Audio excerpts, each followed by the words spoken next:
అస్మద్గురుభ్యో నమ. శ్రీ సీతారామచంద్ర స్వామి పరబ్రహ్మణ్యే నమ. ఆండాళ్ దివ్య తిరువడిగళే శరణం. భగవద్బంధులందరికీ కూడా శుభోదయం. ముందుగా భోగి పండగ శుభాకాంక్షలు తెలియజేస్తూ, ఈ రోజున గోదా అమ్మవారి కళ్యాణం, గోదా రంగనాథ స్వామి వారి యొక్క కళ్యాణం కూడా,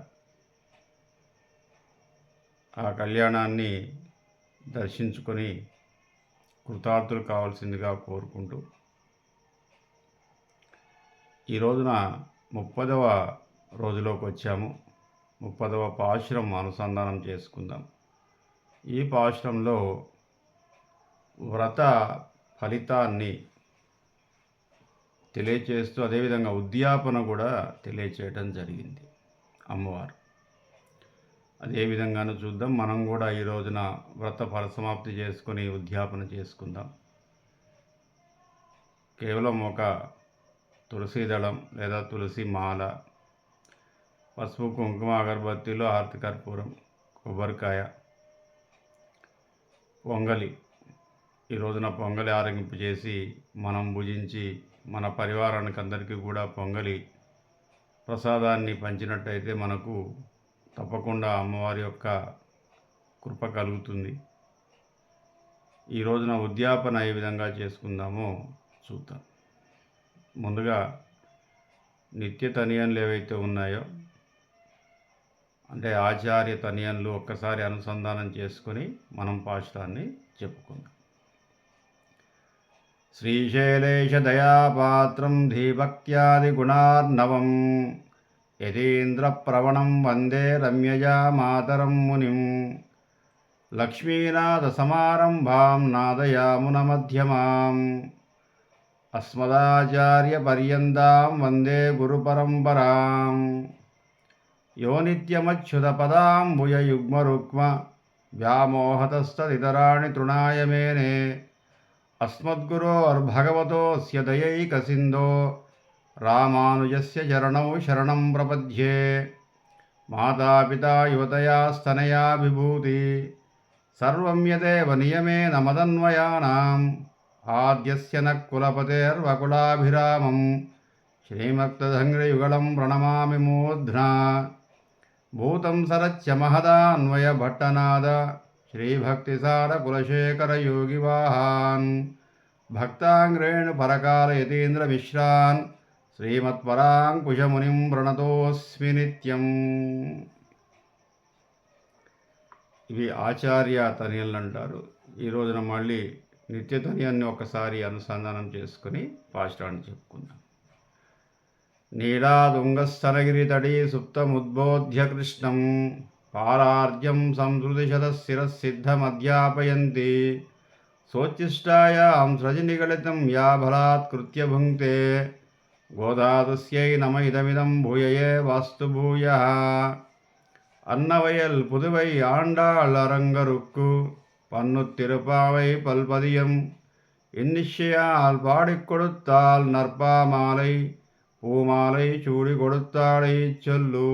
சூடி கொடுத்த சுடற்கொடியே தொல்பாவை பாடி அருளவல்ல பல்வளையாய். நாடினி வேங்கடவர்க்கென்னை விதியென்ற விம்மாத்தம் నాంకడవా వన్నమే నల్గు. అదేవిధంగా ఈరోజు 30వ పాశురంలోకి వచ్చేసాం.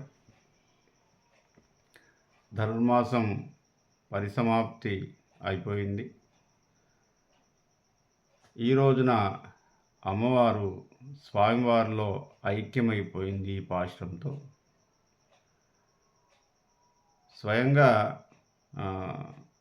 రంగనాథ స్వామి కలలో కనిపించి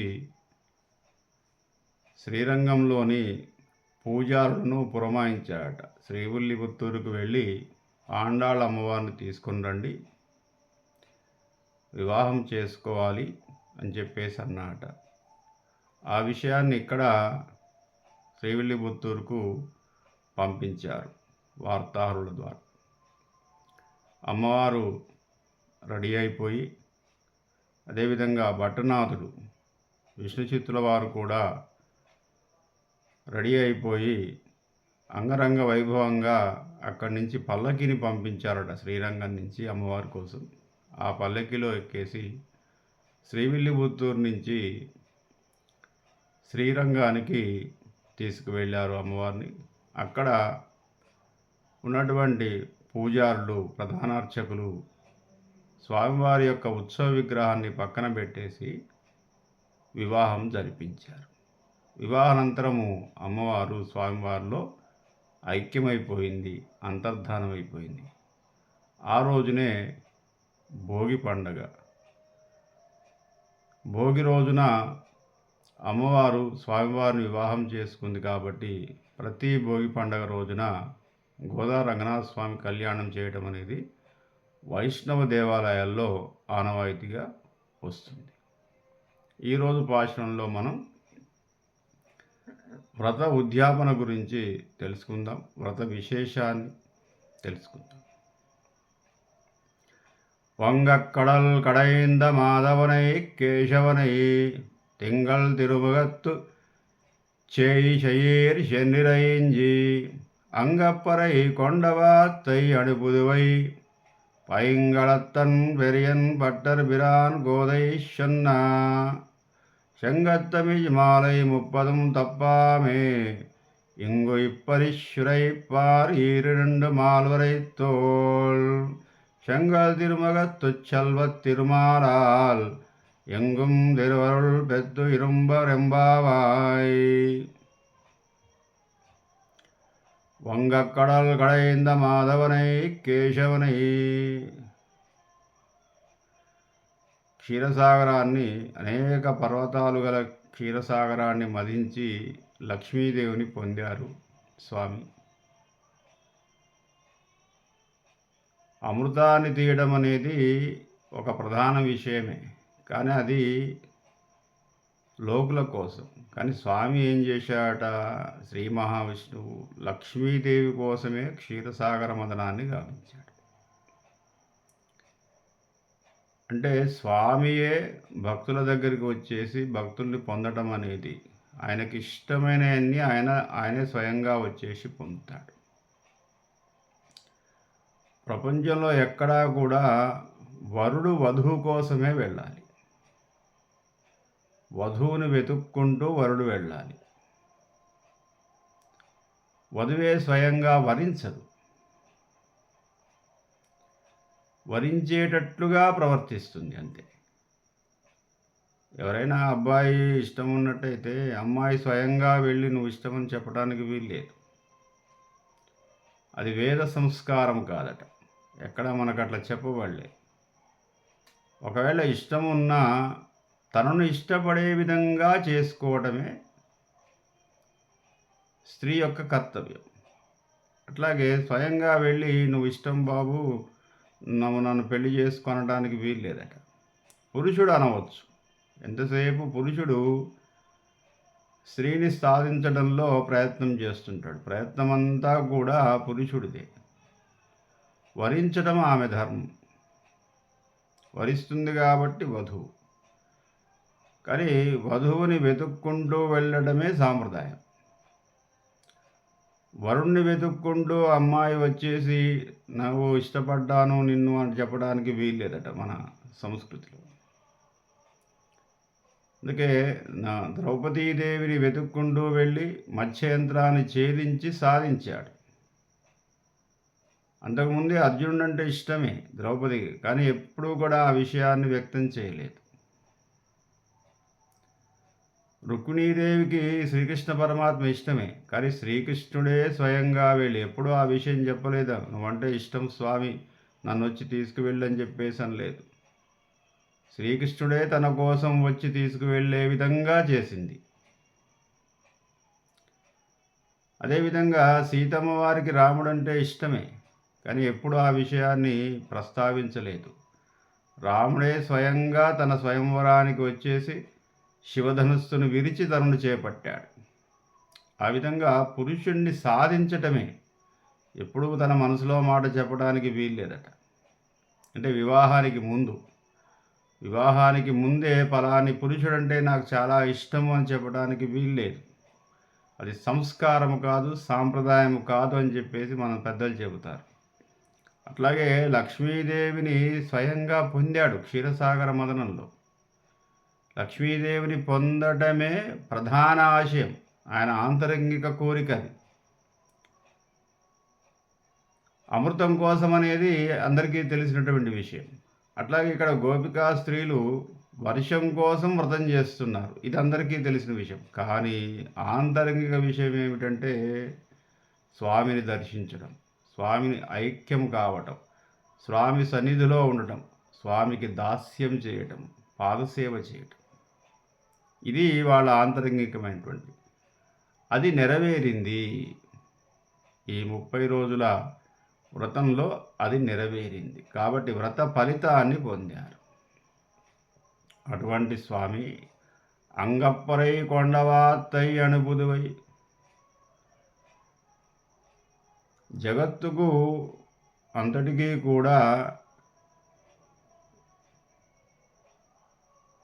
అలంకారప్రాయమైనటువంటి శ్రీవిల్లిపుత్తూరులో జన్మించినటువంటి మన గోదాదేవి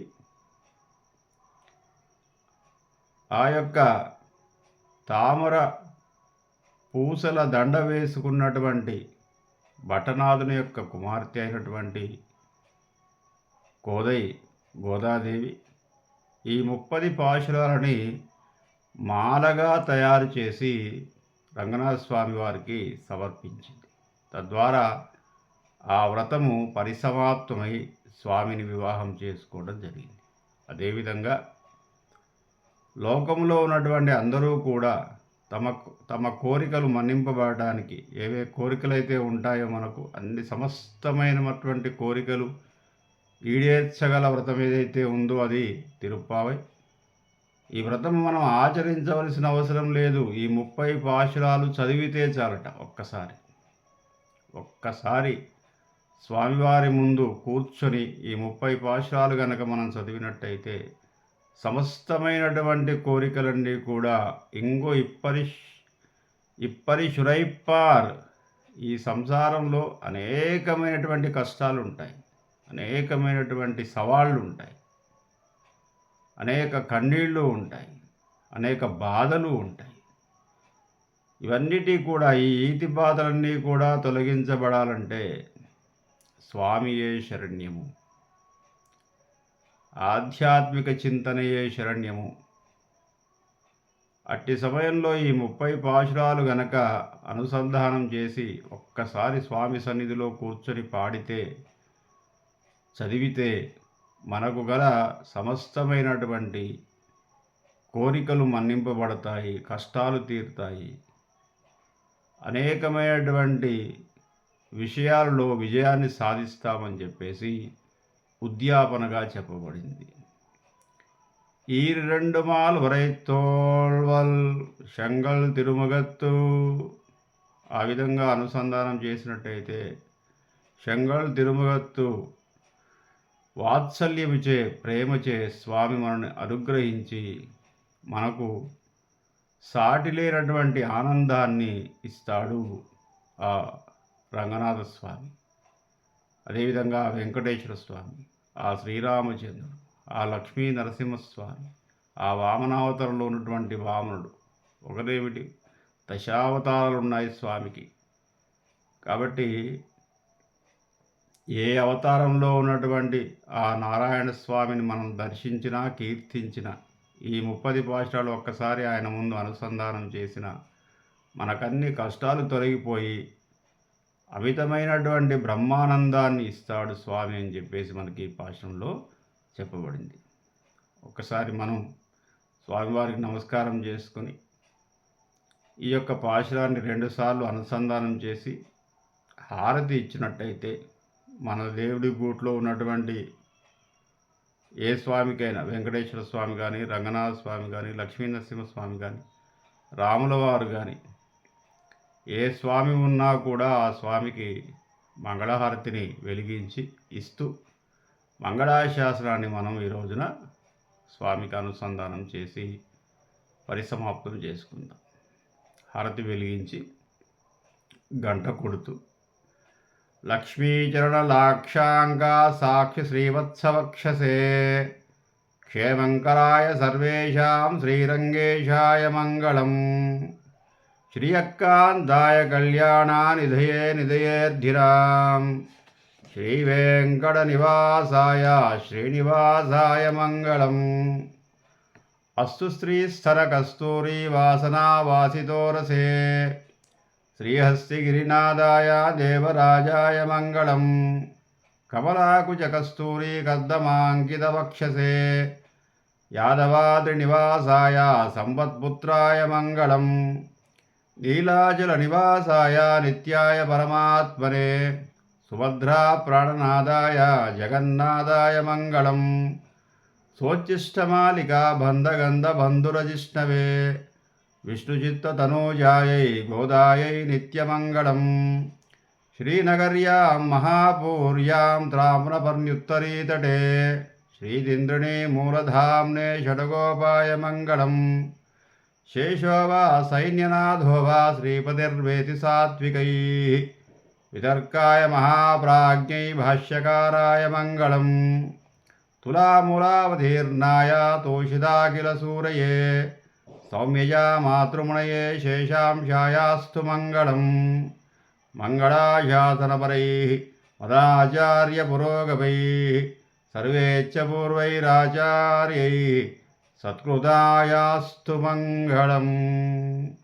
సమస్త పరివారాయ సర్వదివ్యమంగళ విగ్రహాయ శ్రీమతే నారాయణాయ నమః. ఈ వ్రతాన్ని పరిసమాప్తం చేసుకొని మంగళహారతి ఇచ్చేసి పొంగలి ఆరగింపు చేసి మనము స్వీకరించి మన పరివారాన్ని కూడా పెట్టినట్టయితే ఈ వ్రతము పరిసమాప్తం అవుతుంది. ఇంట్లో గోదా కళ్యాణాన్ని కూడా మనం చేసుకోవచ్చు.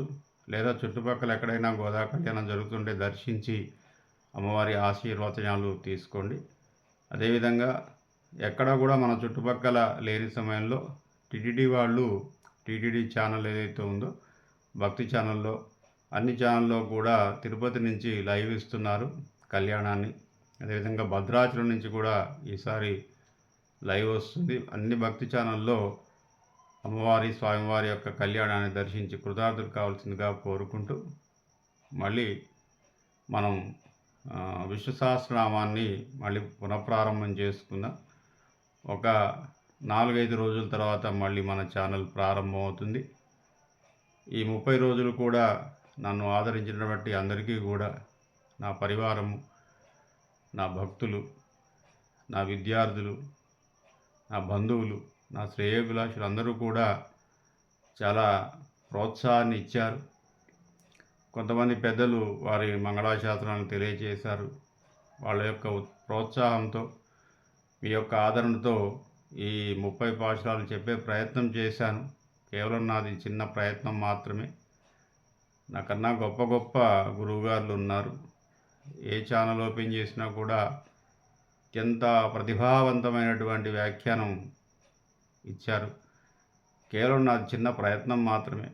ఏమైనా లోపం ఉన్నట్టయితే పెద్దలు భాగవతోతులు అందరూ కూడా నన్ను మన్నించాలని మనస్ఫూర్తిగా కోరుకుంటూ స్వస్తి ప్రజాభ్య పరిపాలయంతాం న్యాయేన మార్గేణ మహిం మహీషా గోబ్రాహ్మణేభ్య శుభమస్తు నిత్యం. లోకా సమస్తా సుఖినో భవంతు. లోకా సమస్తా సుఖినో భవంతు. లోకా సమస్తా సుఖినో భవంతు. స్వస్తి.